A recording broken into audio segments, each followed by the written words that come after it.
Hi everybody, have you missed the gel press tutorials that I've been doing? They are so fun and so addicting. I'm absolutely in love. This is a technique I never thought that I would be excited about, but it's so beautiful. It has lots of beautiful reveals and it's very simple to do. And I've been creating all of these gorgeous collage papers. The full tutorials are on my channel if you want to check those out. Aren't they pretty? Look at how gorgeous. All of these papers were made using the gel press. Look at all the beautiful designs. That's intuitive scripting, and we have all kinds of layers. And what I've been doing with these papers is using them in collage for mixed media. So if this is new to you, please check out some of my other videos. I have 3 live videos right now on the gel press, and so it's really fun. And I'm going to show you what to actually do with these collage papers, and I'm going to show you how to make these beautiful pieces. But first, did you know that Sandra Lett and I are having another auction on Facebook? 17th through the 21st of March. We're featuring all of these artists, and I can't wait to show you. It's a virtual art show. Join our Facebook group, Art Healing Hearts Auctions. The link is in the description box. Okay. First, you're going to need some basic supplies, and this is just a basic supply list, and then you need to choose your substrate. Canvas panel, a stretch canvas, wood panel works great, or some kind of a sturdy waterproof paper like a watercolor paper or a mixed media paper worked. I chose an 8x10 gallery wrap canvas because it's very sturdy, and that is one thing with collage. You are pressing down quite a bit. To adhere the collage paper. So I used this is an 8x10, but you can use any size that you like. And I also choose an 8x8. So I chose those 2 for my project. The next thing is you want to choose your paper elements. Now, this is probably the most fun part, I think, is choosing what you're going to use. This is a little piece of wallpaper sample that I had received.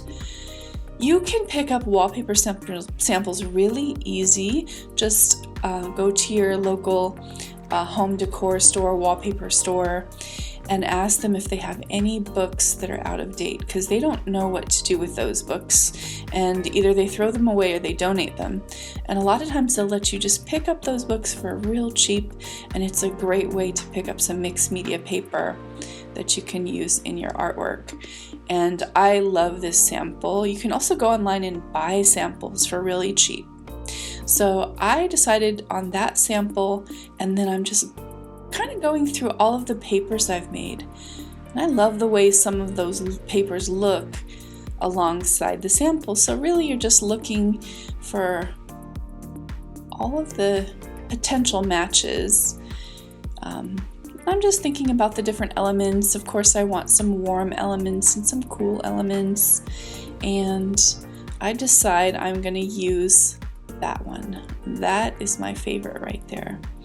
And I have made a lot of collage papers in the past month, so I had a lot to go through. See how pretty. Now, you don't have to settle on this right away, but it is nice to pull out kind of a color palette that you'd like to use. And so that's what I did. I knew for sure I was going to use that piece of wallpaper, and then there was a couple other elements that I thought might look interesting.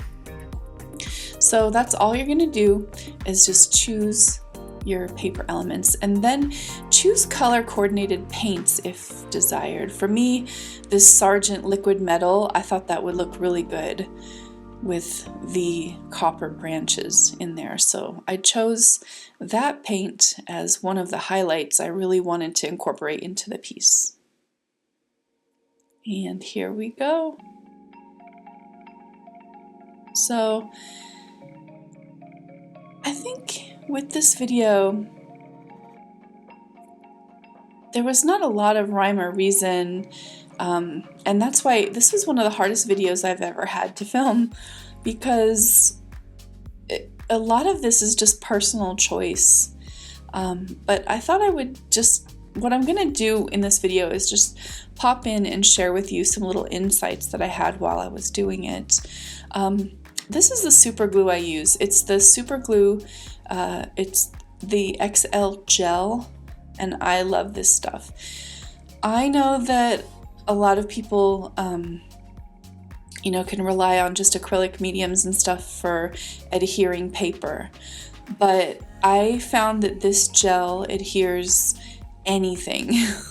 So I've done a lot of my balloon rolls cut out and adhered onto canvas, and that's basically like graphics plastic adhered to fabric canvas, and it works great. It is absolutely solid. You have to be careful not to glue your fingers together though, because that was really something that kept happening to me. So, but now I know for sure there is no way that that paper is going to come up. I feel really confident about that.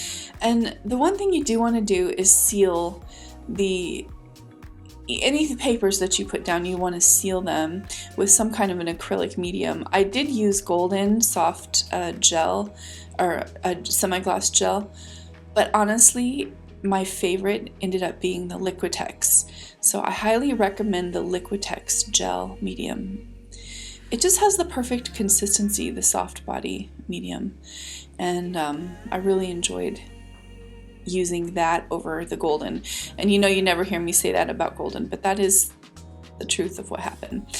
Now, I decided to use that paper element right there, and the reason that you want to paint over the top of your papers with the gel medium is you want to be able to varnish it, you want to be able to add marks, to add you know, water-soluble markings if you'd like for embellishment. You want to be able to paint over the top of it without fear that any of those elements are going to flake or fall off or not be stable, basically. So it's for stability, and also you want to be able to add other elements on top of that paper without having, you know, the layers pulling apart or anything like that. So you can see I often put the gel medium on the canvas and then also on the paper, and then I just seal all the edges, and I am using a little bit of pressure here with my brush. One thing I did notice, here's a little quick tip: before you stick your brush into the gel medium, stick it in some water and then put it in the gel medium. So that's the soft gloss I decided to use. I was kind of going through all the different mediums, trying to decide what I liked and what I didn't like, and honestly the Liquitex still ended up being my absolute favorite. So these two paints, I thought, no, those are the Art Alchemy paints. I thought they're kind of pretty. They do, they would go with that, but I ended up going with the turquoise, golden turquoise. I decided I wanted to make another element, a matching Asian kind of element. So the bonus of this video is I'm going to show you something I did to originally create that bottom piece there, that bottom left piece. It's called intuitive scripting. I wish I had come up with this myself, but I didn't. I actually pulled it from a YouTube video by Robin McClendon, I believe her name is, and I wish I had been so genius to think of this myself. But she has a great mixed media channel on YouTube, and I absolutely love her work. She's just an amazing teacher, and I hope that she hears this and knows how much I appreciate what she has shown me. But well, my first idea was to put that color down using my brayer, but because there's a lot of give in the canvas, that definitely was not working. I even tried supporting the canvas underneath with my hand, but you can see that's just not how the brayer works. And so I definitely did not get good results. doing this part. So with the intuitive scripting, you put like a light layer of paint down first on your brayer, or I mean on your gel plate, which is what I did, and then dried it. Never use heat on your gel plate though. This is on a cold setting, so this is just air blowing on there. And then I used the Jane Davenport License to Quill pen, I love this pen, to create some scripting. This is just, you know, basically it's intuitive. This is not a real language or anything. It's just writing something that I thought looked beautiful. And I basically dry this as well using the cool setting on my dryer until it's not tacky anymore. And then I added basically a shiny paint to the top along with some nickel azo gold. So that's the gold interference paint and nickel azo gold. And then you just put a layer over the top of that. And what that's basically going to do is activate all of the layers below it. And then I'm going to use a piece of rice paper to pull that off. And that, my friends, is how you do the intuitive scripting and on the gel plate and pull it off on your Sumi rice paper. That's my favorite rice paper, that Sumi E Hosho rice paper. And look at how pretty. I just love the grungy look of it, and I think it's just so beautiful. So I really love that circle element. And then once I get it up there, I realize, that is a lot of the same color on that side. So I decided to add some other elements. Basically, this is the Pearl Marmalade color. It's a lot like the metallic, the Sargent metallic that I originally wanted. So I'm thinking, maybe, oh, you can just see me messing with this, trying to figure out where that circle will go. I love that circle. I want to use it, and I'm going to. And I also decided to just paint the sides, but I'm going to show you, see how all the elements kind of work together. And you know, this is why this was a difficult video for me to figure out how to show you to do, because some of this stuff, you know, I'm just finding my way, and I think that is how you do it with collage. So I decided to work on two pieces at once, and this is an 8x8 gallery wrap canvas. I thought, well, maybe I can use that circle on a different piece because I really love the way that it turned out. So I have another little piece of that wallpaper left over and that circle, and I'm just playing around. And that's what you have to do. Just play, just find the elements that you want to find and try it out. Here I was trying to match some paint that's exactly the same color as that wallpaper, and I think I did a pretty good job. I was actually kind of proud of myself for this. You know, I'm not a master paint matcher or anything, but look at that. Successful. It's just totally indistinguishable. So I think I did a pretty good job. Now this little technique that I'm going to show you, I actually have a whole video coming out on this technique, and it is a way to paint the back. I'm adding some water there. You paint the back of the rice paper and basically it soaks through to the other side, and then instead of a white background on those two pieces, you can see it's turning into the same color as the wallpaper sample that I'm using. That's just a little trick, but I actually have a whole video that's going to come out on this method, because this is my absolute favorite method to use. Look at that. So basically you're coming in from the back, so you're not obscuring any of the beautiful elements on the front. And you do have to use quite a bit of water. And I also find that the rice paper does matter. I've done this on the really thin rice papers, and it's much more challenging to work with. If there's any little pieces there, you can see you can soak it through the back. I just hold my brush right there on the paper and it just eliminates the white spots. Can you see that? Look. See how it just eliminates the white spots. And we're coming in from the back, so we're not obscuring any of that beautiful oriental design, that Asian design. And now I have another piece that will fit within the design.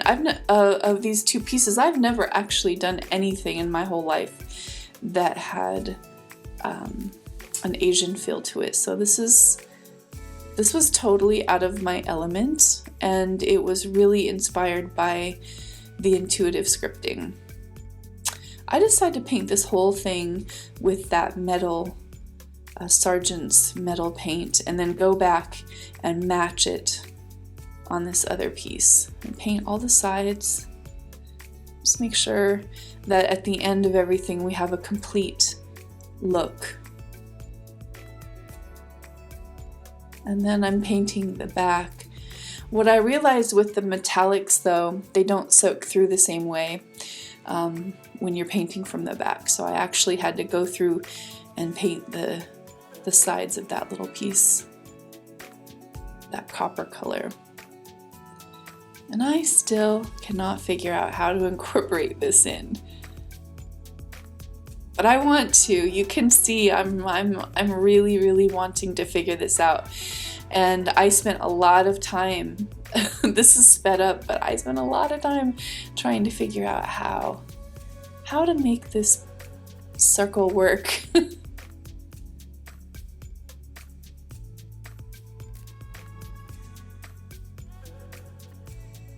It was a challenge. So I decided to move forward and start adding some stencils. I thought maybe some texture elements would be good for the piece. So I pull out my stencils. I haven't used a lot of stencils prior to doing jelly plate printing, so I'm still new to stencils really. And I got these stencils at joggles.com, and I will leave a link in my description box to Joggles, and also my Amazon shop where all of these supplies will be listed if you're interested in purchasing some of these supplies. It definitely helps my cause if you use my Amazon shop. Now I decided to use a thick gel medium. This is the same gel medium that I used to adhere the collage papers to, but I just applied it in a very thick layer with the palette knife, and then I lift that up. Now even though it looks white, it's going to dry clear, and then I just took my little tissue and cleaned up any spots that didn't feel like they would fit in. And really what I was trying to do was marry those three quadrants together. And I'm still trying to figure out that circle.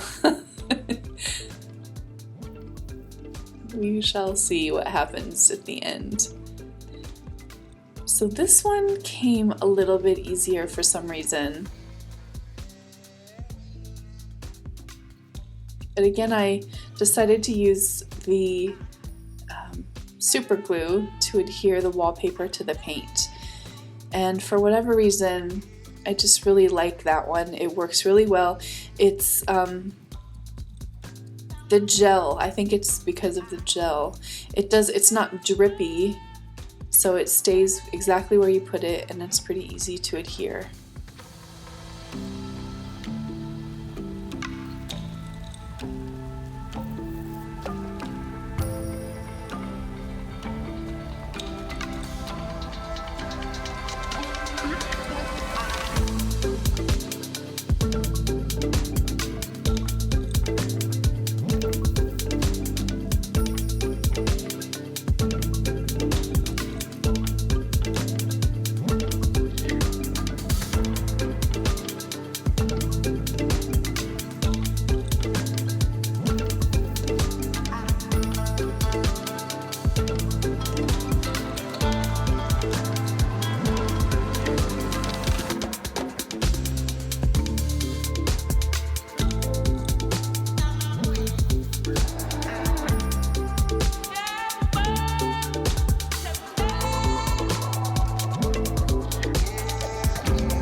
So after letting it dry for 24 hours, you can see that it's completely clear, but there is still that raised texture there.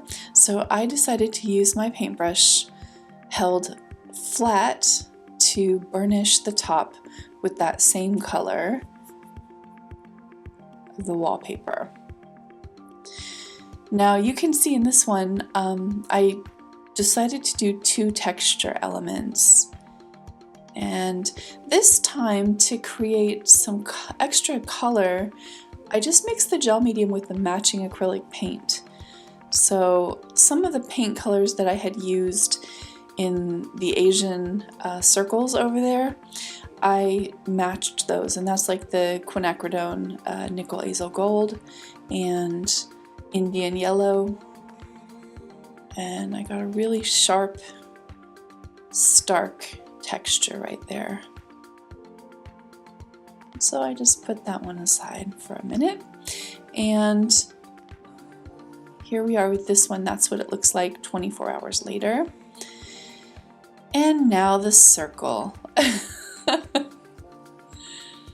I feel determined to use that circle. You can see I just keep pulling it out and pulling it out and pulling it out, trying to figure it out. I decided to use some of the similar texture element on this one as well. And you can see you can just wipe it off. Sorry for it being slightly off camera there, but make sure to wipe the gel medium off of your stencils immediately or you'll end up with a problem.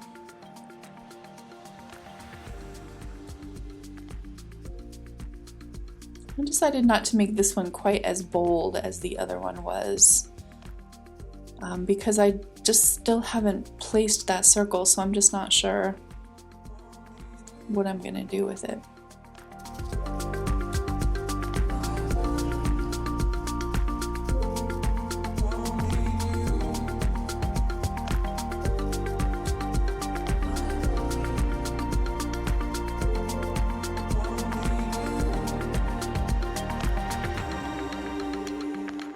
Just to mention, both of these pieces are going to be available coming up in the auction. Sandra Lett and myself are doing Art Healing Hearts auctions along with some of my other pieces and other artists as well. We have all different kinds of artists, from mixed media, oils, alcohol inks, acrylic paintings. We have artists that you're going to recognize and some new artists that you've probably never heard of, jewelry, beadwork, mandala painting, resin work, just all kinds of gorgeous mixed media, alcohol ink, just beautiful work. And Art Healing Hearts auctions on Facebook is how you can participate. If you want to partner with us to be in one of our auctions, contact us at our website, arthealingheartsauctions.com, and that is the way to do it. And you can potentially partner with us or just come support the artists that you see in our Facebook group. So that's happening on March 17th through the 21st on Facebook at Art Healing Hearts Auctions Facebook group. So I can't wait to see you guys there. Now, with regard to this painting, I decided to burnish this with a little bit of gold just to bring it out. And I just kept working on these paintings. I did put them away for a while so I could get a fresh eye. And sometimes that is what we need to do when we're unsure how to continue. I just put these away for a few days and came back and I was able to actually move forward. Now, just continue adding elements like the circle. There's the circle I've been struggling with the whole time. Just decided to put it right there. And I did like the way that looked at the final result of that.